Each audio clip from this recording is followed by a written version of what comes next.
آپ نادرا کے کسی آفس میں جاتے ہیں، آپ کا کوئی بھی کام ہے، فرض کر لیں آپ نے ایک نیا شناختی کارڈ بنوانا ہے، آپ کے پاس پورے قوائف نہیں ہیں، پورے ڈاکومنٹس نہیں ہیں، یا آپ نے FRC لینا ہے، اس میں کوئی فیملی کا ایشو آ جاتا ہے تو نادرا آفس والے آپ کو زونل بورڈ میں بھیج دیتے ہیں، یا آپ کا اگر کوئی ایشو ہوتا ہے، آپ کو نادرا آفس سے ریلیف نہیں ملتا، آپ کی بات نہیں سنی جاتی تو آپ خود بھی زونل بورڈ چلے جاتے ہیں۔ اب یہ زونل بورڈ کیا ہوتا ہے، کیسے کام کرتا ہے اور وہاں آپ کی کیسے سنوائی ہو سکتی ہے، آئیے ہم آپ کو بتاتے ہیں۔ نادرا روزانہ کی بنیاد پر لاکھوں درخواستیں ڈیل کرتا ہے، بہت ساری اپلیکیشنز ایسی ہوتی ہیں جو انٹرٹین نہیں کی جا سکتی یا اس میں کوئی بھی ایشو آ جاتا ہے، آپ کو کوئی پرابلم ہوتا ہے یا نادرا والے خود اس کو فیل کرتے ہیں کہ یہ والا پرابلم ہے، یہ کسی ہائر اتھارٹی کے پاس جانا چاہیے، تو ایسی صورت میں زونل بورڈ ہی ایک ایسا فریم ورک ہوتا ہے یا ایسا پلیٹ فارم ہوتا ہے جہاں سنوائی ہوتی ہے اور آپ کے مسائل کا حل نکالا جاتا ہے۔ عام طور پر یہی ہوتا ہے کہ جو ڈیٹا پرووائڈ کیا جاتا ہے، کوئی انفارمیشن دی جاتی ہے، اس پہ آفس انچارج سیٹسفائیڈ نہیں ہوتا تو وہ خود زونل بورڈ کو ریفر کر دیتا ہے۔ وہاں آفس انچارج آپ سے کہہ سکتا ہے جس کی بھی اپلیکیشن ہے کہ فلاں فلاں ڈاکومنٹس یا فلاں فلاں چیزیں لے کر آپ فلاں ڈیٹ کو زونل بورڈ چلے جائیں، آپ کو ایک نوٹس جاری کر دیا جاتا ہے، وہیں آپ کو نوٹس حوالے کر دیا جاتا ہے یا آپ کے گھر ڈسپیچ کر دیا جاتا ہے کوریئر کے ذریعے، اور آپ اس ڈیٹ کو زونل بورڈ میں اپیئر ہوتے ہیں۔ عام طور پر ایک ڈسٹرکٹ میں ایک ہی زونل بورڈ ہوتا ہے، یا سم ٹائم ایسا ہو جاتا ہے کہ نادرا سینٹر زیادہ ہیں تو وہاں 2 بھی ہو سکتے ہیں، 3 زونل بورڈ بھی ہو سکتے ہیں، جو بھی ریلیونٹ زونل بورڈ ہوگا آپ کو وہیں بھیجا جائے گا۔ عام طور پر یہاں ایشو جو آتا ہے وہ نادرا والے یہ کہتے ہیں کہ آپ کا شناختی کارڈ کا پرابلم ہے، FRC کا پرابلم ہے، کوئی بھی ایشو ہے تو وہ کہتے ہیں کہ 1979 سے پہلے کے ڈاکومنٹس لے کے آئیں، یعنی معاملہ زیادہ پرانا ہے، آپ کے دادا دادی یا پردادا سے ریلیونٹ ہے تو وہ پرانے ڈاکومنٹس مانگتے ہیں۔ ان کی کوشش یہ ہوتی ہے کہ 1979 سے پہلے کے ڈاکومنٹس یا چیزیں پرووائڈ کریں تو آپ کا مسئلہ حل ہو سکتا ہے۔ اب وہ ڈاکومنٹس کیا ہو سکتے ہیں؟ آپ کے والدین کا پرانا شناختی کارڈ ہو سکتا ہے، آپ کے دادا دادی کا پرانا شناختی کارڈ ہو سکتا ہے، اسی طرح پرانا پاسپورٹ ہو سکتا ہے جو ڈیجیٹل نہیں ہوا تھا، آن لائن نہیں ہوا تھا، اس سے پہلا جو پاسپورٹ بنتا ہوتا تھا 1979 سے پہلے والا، تو وہ بھی پریزنٹ کرنے کے لیے کہا جا سکتا ہے۔ اسی طرح 1979 سے پہلے آپ نے کوئی تعلیمی ڈگری حاصل کی ہو، چاہے میٹرک ہے، FA ہے، یا کوئی بھی ڈگری حاصل کی ہو تو وہ ڈگری بھی پرووائڈ کی جا سکتی ہے۔ اور دوسری آپشن یہ ہوتی ہے کہ کوئی ایسا شخص جو 1990 سے سرکاری ملازمت میں ہو، سرکاری نوکری کرتا ہو، اس کے ڈاکومنٹس مانگے جا سکتے ہیں، اس کی سروس بک لائی جا سکتی ہے، یا اس کا جو جاب کا آفر لیٹر ہوتا ہے یا آرڈر ہوتا ہے، کوئی بھی چیز وہ پرووائڈ کی جا سکتی ہے۔ اور تیسری صورت ہوتی ہے اسپاٹ ویریفائی، یعنی ایپلیکنٹ کو چیز بتاتا ہے، کوئی انفارمیشن دیتا ہے، کوئی ڈیٹا دیتا ہے، لیکن جو نادرا آفیسر ہے وہ اس پہ سیٹسفائیڈ نہیں ہوتے تو وہ اسپاٹ ویریفیکیشن کے لیے اپنی ٹیم اس کے گھر یا اس کے علاقے میں بھیج دیتے ہیں، وہاں سے ویریفائی کرتے ہیں کہ اس کا باپ کون تھا، دادا کون تھا، یہ ساری چیزیں، یہ کب سے یہاں رہائش پذیر ہے، اس طرح کی چیزیں وہ وہاں جا کے ویریفائی بھی کر لیتے ہیں۔ اس کو اسپاٹ ویریفیکیشن کہتے ہیں۔ اور اسپاٹ ویریفیکیشن میں یہ نہیں ہوتا کہ آپ کے ڈاکومنٹس مانگے جائیں گے، نہیں، وہ آف دی ریکارڈ ایک ویریفیکیشن ہوتی ہے، وہ خود ہی جا کے کر لیتے ہیں اور اس ویریفیکیشن کی بیس پہ بھی آپ کا مسئلہ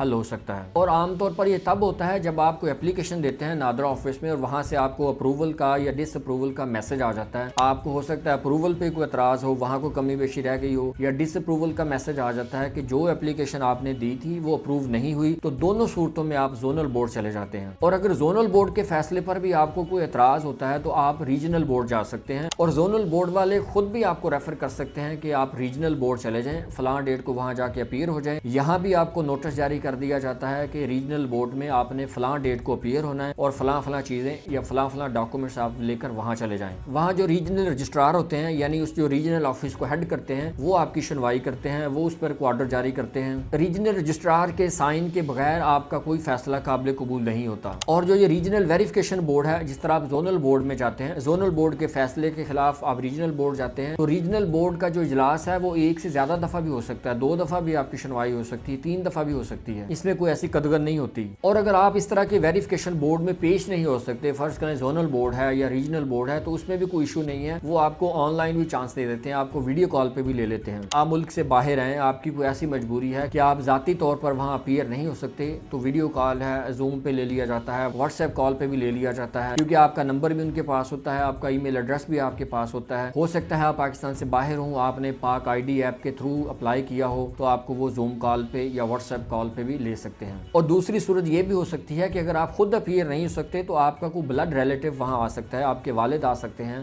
آپ کا بھائی، آپ کا بیٹا، کوئی بھی آ سکتا ہے۔ اگر آپ میاں بیوی ہیں تو اسپاؤس بھی حاضر آ سکتا ہے، اس میں ایسی قدغن کوئی نہیں ہے۔ اور یہ ویڈیو بنانے کا مقصد یہ ہے کہ اگر نادرا کے کسی آفس میں آپ کا کوئی پرابلم ہے، آپ سمجھتے ہیں کہ آپ کا مسئلہ حل ہو سکتا ہے اور اس میں یہ چیزیں ہونی چاہیے یا ہو نہیں رہی، آپ کے ساتھ کوئی زیادتی ہو رہی ہے، اور آپ سمجھتے ہیں کہ یہ میں اگر زونل بورڈ یا ریجنل بورڈ میں چلا جاؤں گا تو یہ میرا پرابلم حل ہو جائے گا، تو آپ کے پاس حق ہے کہ آپ زونل بورڈ چلے جائیں۔ زونل بورڈ پہ آپ سیٹسفائیڈ نہیں ہوتے تو آپ ریجنل بورڈ چلے جائیں۔ بڑا سادہ سا اور آسان سا ایک فریم ورک ہے، آپ آسانی سے اپروچ کر سکتے ہیں، کوئی مشکل کام نہیں ہے، اور آپ پاک آئی ڈی ایپ کے تھرو بھی اس میں اپلائی کر سکتے ہیں۔ اس پر ہم ایک علیحدہ سے ویڈیو بنا کے لگا دیں گے تاکہ آپ کو آسانی سے سمجھ آ سکے، اور یہ ویڈیوز ہم صدقہ جاریہ سمجھ کر بناتے اور شیئر کرتے ہیں تاکہ زیادہ سے زیادہ لوگوں تک انفارمیشن پہنچ سکے، اور اگر کسی کا کوئی پرابلم ہے تو وہ حل ہو سکے۔ اگر آپ کو ہماری انفارمیٹیو ویڈیوز اچھی لگتی ہوں تو ضرور صدقہ جاریہ سمجھ کر شیئر کر دیا کریں تاکہ زیادہ سے زیادہ لوگوں کا بھلا ہو سکے۔ اور ہماری اگلی انفارمیٹیو ویڈیو تک کے لیے اللہ حافظ۔